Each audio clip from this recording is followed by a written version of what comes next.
Hey, I'm Suzanne. And I'm Annie. And we have 111 years of experience. And today we were trying to decide what we were going to talk about. And we started talking about our spouses.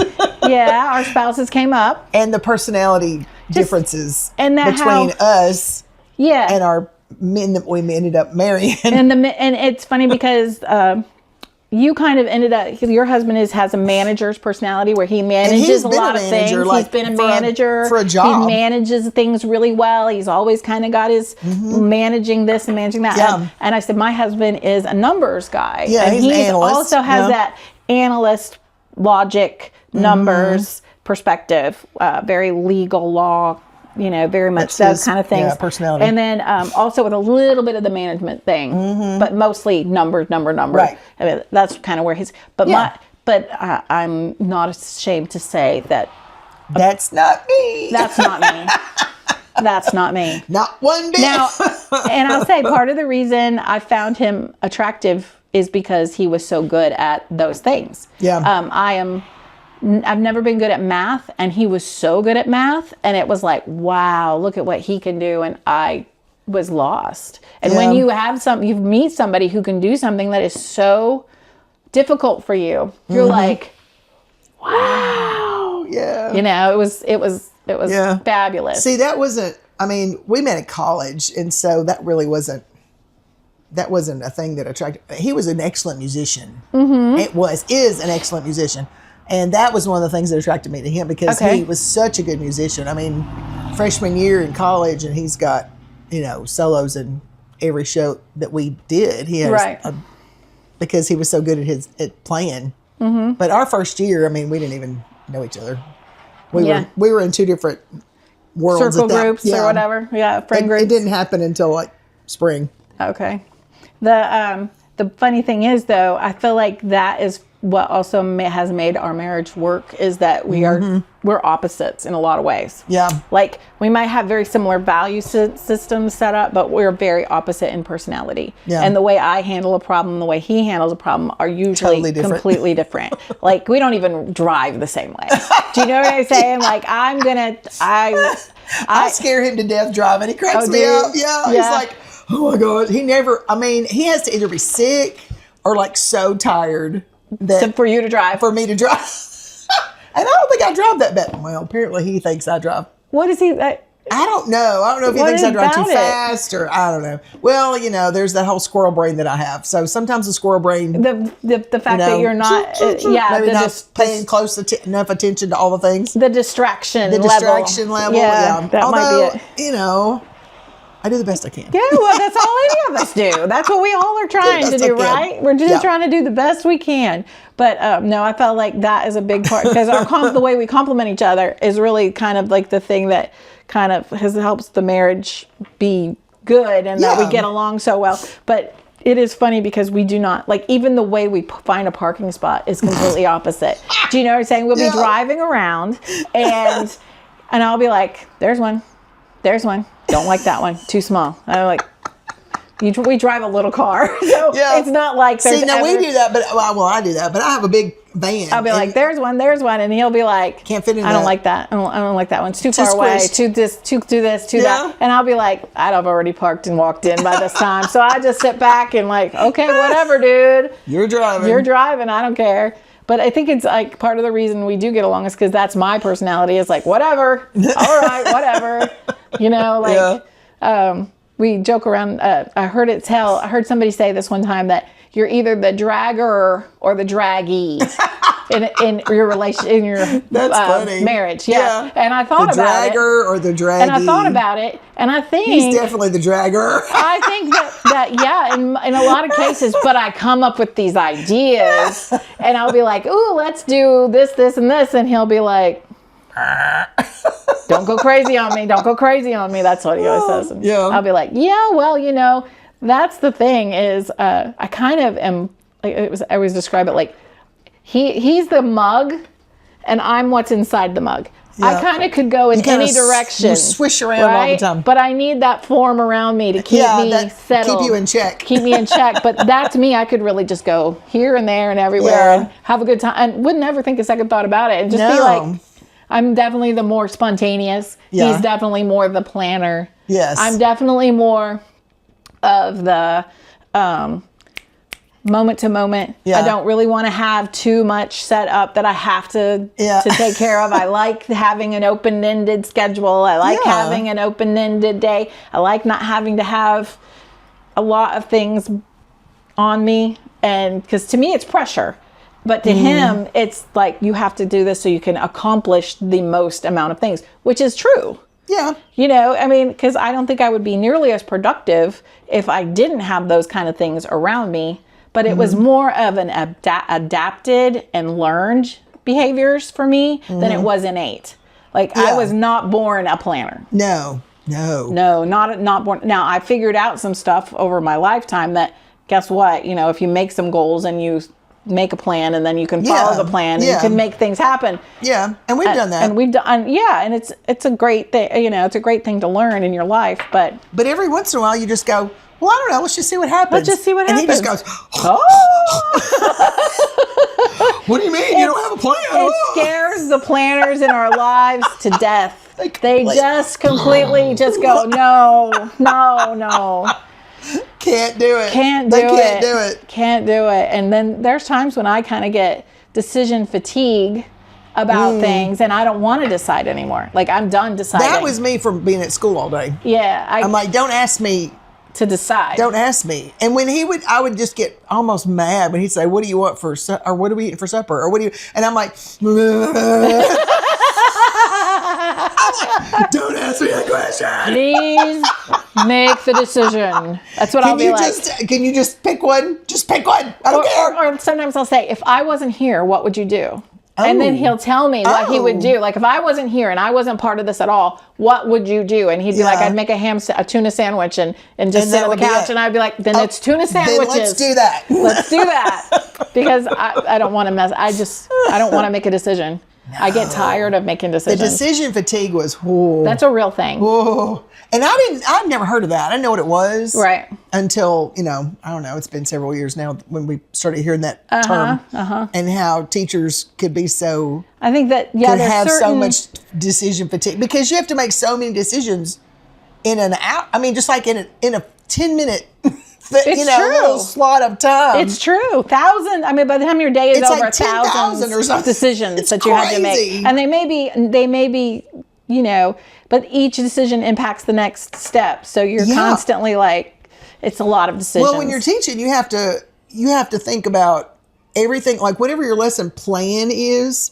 I mean, we have an outline, we have a plan, but that doesn't mean you're going to have to. It just depends on the class. You don't know if that's going to. So you're constantly having to make decisions on what you're getting back from the kids. Right. And so there's that. And then there's all the other decisions you have to make. Mm-hmm. And then they come home. You come home and they go, "Hey, hey, what do you want for supper?" And what you're about like, this? What about this? Like, don't talk to me. Yeah, leave me alone. I don't care. And then they get all offended because. Well, yeah, and then in the moment when you're saying those things that you don't want to be the person who you are in that moment. Yeah, no. You're just like I just can't. It's not in me. It just hurts to do so anything bad. else to make any more decisions. Please don't ask me to make any decisions. And I think that one of the things that's helped us with that particular problem was the menu, because we're very good. We stick. Yeah, y'all have a menu that we you do a follow. menu, and it's not necessarily that you have to do this on this day. It's that we have 5 meals that we could just make at any moment. Like whatever, you've got options. Like a good example I tried the menu and I couldn't stick to the menu. I'm going to say the 5, just knowing I had 5 meals at any point in time. And we're very static. That's kind of the way my family is. They want the same kind of things a lot. Yeah. So they're the same kind of eaters. Like they don't want to have a brand new menu item on the menu. They want to know that what this is going to taste like, what it's going to be like, how long it's, everything. Mm-hmm. They want to know everything, what it's going to be. And so that also makes it easier for me, because I really, at some points, you just don't care. Like you don't care what you're cooking. You just want to get it over with. Yes. It could be anything. Thank goodness it's food. Yeah. Don't care. Yeah. Yep. And so, like they like their certain spaghetti, or they like their certain, like Alfredo. The certain Alfredo. Well, yeah. Or like for us, it's like we have certain chicken recipe. I make chicken a certain way, or I'll make pork chops a certain way or whatever, and they know what it is. There's no questions about it. Yeah. Everybody's happy. But if you wanted to do something different. Oh, I'm the one who's going to throw the monkey wrench in there. I'm the one who's going to bring in like peppers and onions, and they're going to go, ah! And I'm going to be the one who's going to throw like something in there, and they'll be like, no. What is this? Yeah. Oh, I can't do it. No, I can't do that. I don't want that. It's just, that's not going to work for me or whatever. So in some ways, the menu is the best thing. And then some things, the menu is like kind of a It hassle. kind of locks you in. It locks me in. But on the other side of it, I don't have to make a decision. That's true. And when you're tired, that's good. Sometimes it's just nice to know it's going to take me 20 minutes to make it. It's going to take me 10 minutes to clean it up. It's going to take me 5 to 10 minutes to eat a bowl of it. And we're done. And I can be done with that and check it off my daily things. And then you can just go. that I can go to bed. Yeah. I'm going to bed. And now I'm going to bed. Night. Yeah. Dishes are done. Click. You know. Yeah. Lights are out. That's kitchen's one thing closed. since I've been off. That's one thing that I don't mind doing now is cooking Yeah. because I have the energy. Well, and you have the brain space. And I have the brain space. Right? It's amazing. 'Cause that's really a big part of it is like, when we're like, we just came off of spring break. And so like last week I cooked, I'm going to say 4 or 5 times over the week. And it was no big deal. Yeah. And to go in there and clean up afterwards, it was no big deal. I was happy to go do it. It was fine. We were good. I think there was one night there where I just kind of left everything in the kitchen, but the rest of the nights I was in there before bed, getting the kitchen all tidied up and making sure it looked good. But this week, I can already tell you. It's not happening. I'm already making a happening. plan that I don't have to cook in the kitchen. I'm going to try to grill out a few nights this week or whatever. That's a good idea. Do you know what I'm saying? Yeah. So that I don't have a big mess to clean up afterwards. Yeah, because I'm not doing my that. back doesn't let me. I mean, if I have to stand to cook, then I can't stand to clean. So I have to come in and sit down and eat, and then I'll just clean up tomorrow. Yep. It'll just have to sit there. Ain't going nowhere. No. But then you can do it in the morning when you feel better. Right. Yeah. Yeah. So it's just a different cycle. It's just the same cycle. Yep. All right, it's a cycle. I can watch for about 10 or 15 minutes, then I have to come sit down. And then I watch too. It's, your back starts hurting. You gotta be like, it's time for me to go sit down. I think the other thing that I really like about having a partner that the personalities complement each other is that it takes a lot of pressure off of me when it comes to like, for us, it's like the planner brain. All right, he has a vision for what he thinks how things should go. The spontaneous brain. Does he share that vision? Yes, he's very good about it. Oh, okay. He's been very great about like, this is kind of like what I'd like to see happen. This is kind of like how we're going to do this and blah, blah, blah. He's great about the sharing of the ideas. Yeah. But my brain is like, smell the flower, eat a cupcake, have a cup of coffee, watch a TV show, play a video game. You know, like it's all like, it's not, you know, so it takes some pressure off of me to be able to just be like I am because he puts so much energy into the planning. And I think like, I've heard people talk about mental load. And I probably am I'm probably like the lesser of the two of us when it comes to carrying mental load. Yeah. I feel like he carries a lot of mental load for me.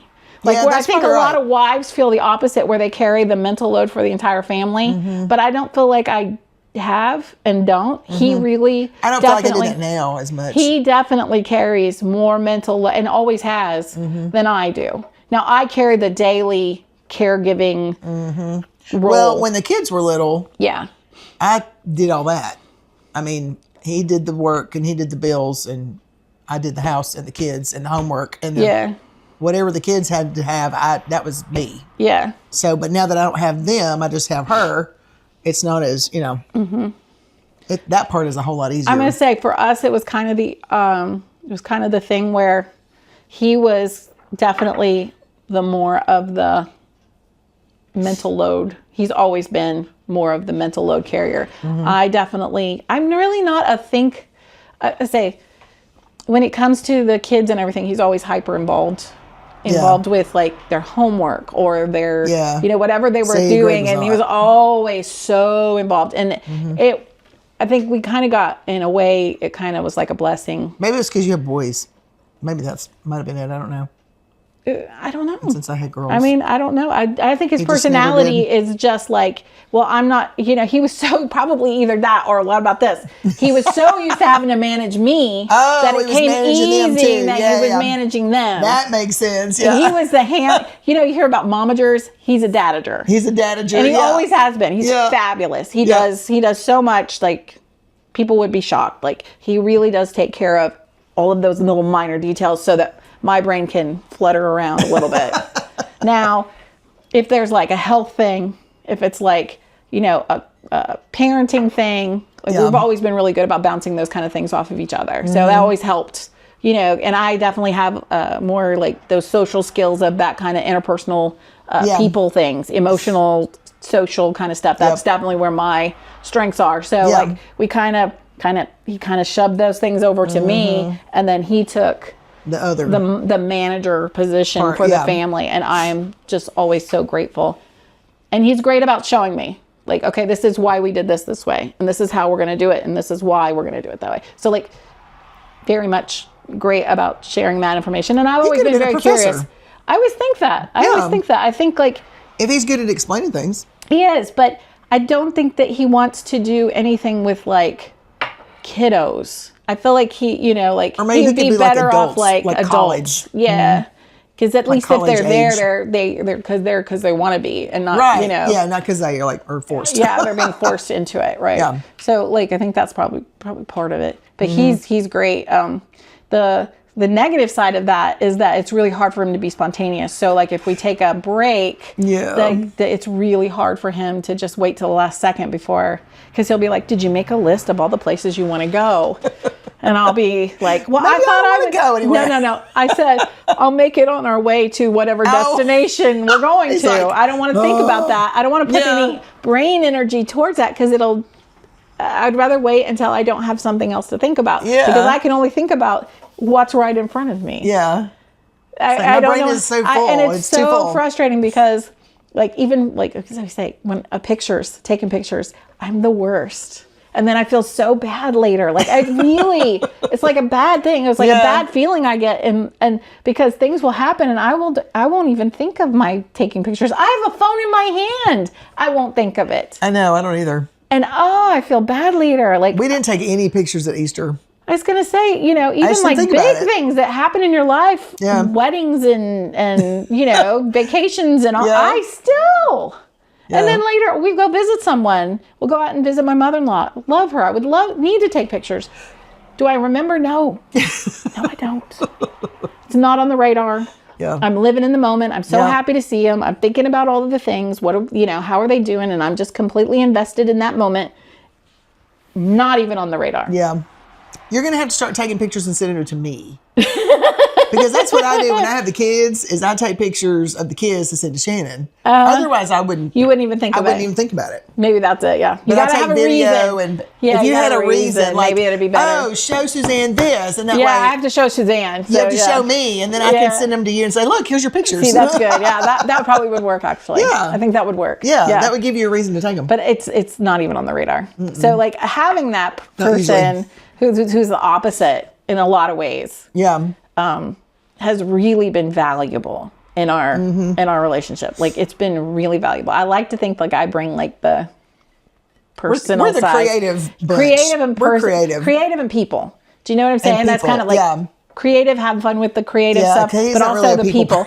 and he's no. I mean, he'll talk to. I mean, one of his parts of his job is like talking to people, but but he doesn't. That's not something he really and it's funny because enjoys. Like, I don't think he knows how to do it. I just don't think he enjoys it. It's really funny though too, because like when we're in a situation and he does enjoy talking to people, and then later, like, I know that he feels like, should I have said that? Should I have done this? Whatever. And I'll be like, dude, you did fine. Don't worry about it. Or what do you think about it? And maybe that's part of it as well, is like he thinks about it over and over and over. And it's unplanned. Maybe that's it. Oh, yeah. Maybe that's it. Planned. It's not planned. Ooh. It's contemporaneous. Contemporaneous. Yeah, it's scary when it's spontaneous. Spontaneous and just, this is what we're talking about and this is what we're going to say. And, and he's like, I didn't plan it. I didn't plan that out. Yeah, I don't. I need that in my life, but guess what? It's not in the body. It's not in the brain. You have to learn some things to be an adult. You know, you have to learn some stuff, but it's not in there. And it's so funny because and growing up, my mom was the manager. Like she's the manager. Mom still is the manager. She's the momager. She was always the one. Dad, she's the one that does the checkbook. I definitely have my dad's personality where she always took care of all of those kind of things. She kept the ledger. She kept everything. She took care of business. Yep. And Dad was like, okay, you know. But my dad didn't want to know what's in the check. He's like, I don't want to know. And I'm like, that's me. I don't want to know. Don't tell me I don't want to know. I mean, I'm not going to, he looks at it every single day. And I'm like, I don't look at it every single day. Multiple times a day. And I probably should, but I told, but he forced me also to like learn how to do it. So like if something ever happened, I know how to open his computer. I know how to access everything. It's on my phone. I know how to get to it. Yeah, I mean, I've got the app. I can get to it if I need to. Do it, but do I think of it? Nope. Not like he does. And I need to. Like, you know, that's probably like a life thing. Yeah. I need to be more aware of those things. But, you know, he carries that for me. So I kind of like that. I kind of like it. And it's not so much that I don't want to know. I just don't want to invest my brain into that. Sounds so pressury. Yeah. I'm like, I don't want to feel pressury. No, there's other things. There's other things we can throw our energy into. Yeah. And it's funny because we're definitely like even finding a parking spot, we're talking about driving, completely different. Like he's going to find the most efficient way and he's going to go efficiently to the next thing and do it mostly in the most efficient way. I'm going to go the less stressful way. The least stressful way. Yes. It aggravates him so bad when I'll go like around. Like he's like, she'll do it. He was telling Connie this at Easter. She'll do anything not to be on the interstate. I'm like, because people are trying to kill me. Because people are awful. And it's stressful. And I don't need to be like, have my heart in my throat. I don't want to. For no reason. My blood pressure is good now. I don't want to get on the interstate and make it not good. No. I don't want to do that. I'm with you. Like, I can go around Veterans Parkway and I'm happy as a clam. Yeah. And it might take, like I said, if I went, like for me to go to work in the morning, it takes me like 20 minutes if I take the interstate. And it's like almost 30 minutes if I take I call the back roads. Yeah. But I said, that is so worth that 10 minutes. Yeah. Because I do not have to, like, I can literally go 45 miles an hour. Yeah. Everybody's happy. We're good. We're driving. The worst thing that could happen is, like, I have to keep track of the deer. Because sometimes you have deer in the morning. Yeah, but early. I'm fine. Dark. We're good. I'm much happier spending that 10 minutes. Yeah. Driving past some cornfields. Yes, a pretty little field, maybe like a little creek, maybe a little tree, maybe watch the sun come up. I'm having a whole experience. I am having a whole experience. And he'd be like, we got to get there in 21.2 minutes, you know. We're going 57 miles an hour. No, that's just not how this brain works. Yep. Yeah, it's true. Same. He just doesn't understand. No, and good. And I'm like, I can't help you. But like but it's real easy for me to give that control over to him too. Yeah, I mean, it's real easy because he wants to do it, and if like riding with him, I'll be like, yeah, sure, whatever. I know. He's like, well, you rode on the interstate coming home. I said, because you were driving, and I was not responsible. I said, it's fine when you're driving. I don't care. Yeah. I said, don't make me drive. Yeah, I love it. My parents are going to be. I've got 2 appointments while Connie and Tim are in Hawaii. Ooh, okay. And, I'm in charge of getting them to the doctor's appointments while she's gone. And I was like, I'm just going to tell you, if I've got to drive to Nashville, I ain't going. I said, I'm not doing it. I said, if I have to get on the interstate, we're gonna have a problem. And is it? No, it's in Franklin. Oh, even that's good. Sure, okay, that's fine. I'll take them to Franklin. Sure. But do I have to get on an interstate to do it? No. I will not. I said, I'm not going to sit in the car with my father driving on the interstate. No, I'm not going to do it. No. That's just not fun. He's not He's fun. 92. Yeah. And he already gives me a hard time about everything else, so I'm just not going to do that. I said, I'm drawing a line. She said, no, it's in Franklin. I said, okay, good. Okay, then we're good. It's fine. Yeah. Line's still drawn. Just so you know. Just so you know. Yeah. That's great. Yeah. Line in sand. Line this is in a sand. Boundary. Right. That's exactly what I said. I said, drawing a boundary. That's it. Not doing it. Not getting in the car with it in Nashville. It is not happening. The stress that I just felt hearing about it. Yeah. Oh my. Yeah. Yeah. I would be, that would stress me out too. And that's like kind of maybe part of it too, is that I try to avoid the stress. Mm-hmm. Like I'm doing a lot of things to make things in my life where you stressful. live for 7 hours a day is stressful. It's already stressful. It's already stressful.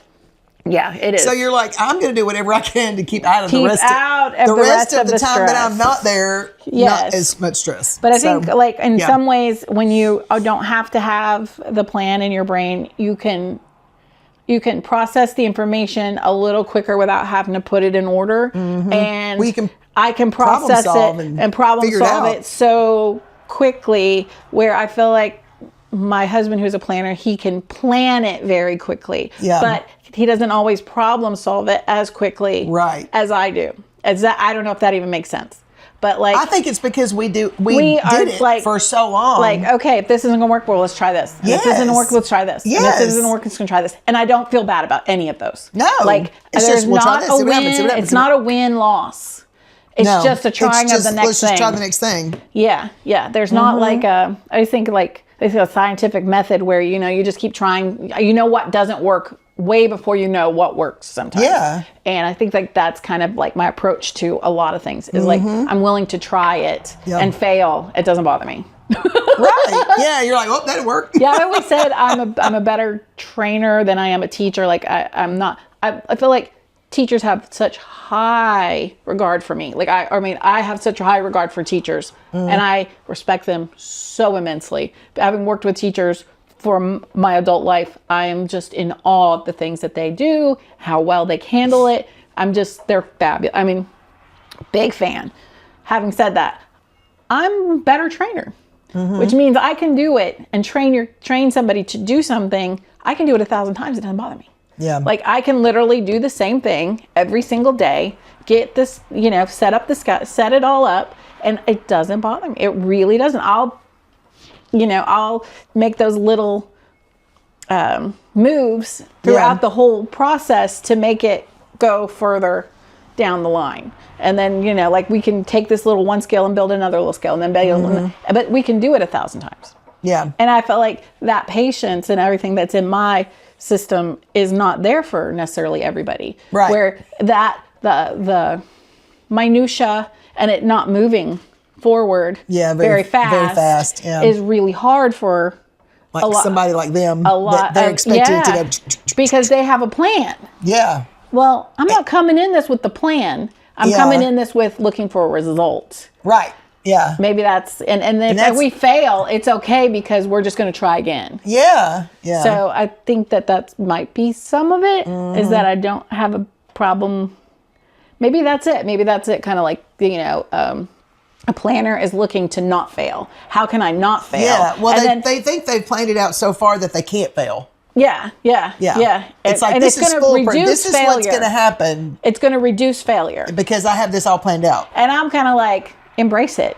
If that didn't work, then we'll try this. Yeah. That didn't work, we'll try this. Yeah. That didn't work, we'll try this. And we just keep trying and moving it around. And they're like, we can't do that. No. How can you go in that and not know exactly how you're going to step? And I don't want to know. It freaks mine out. The next step might be a twist. It might be a this. It might be a that. And it does not bother me.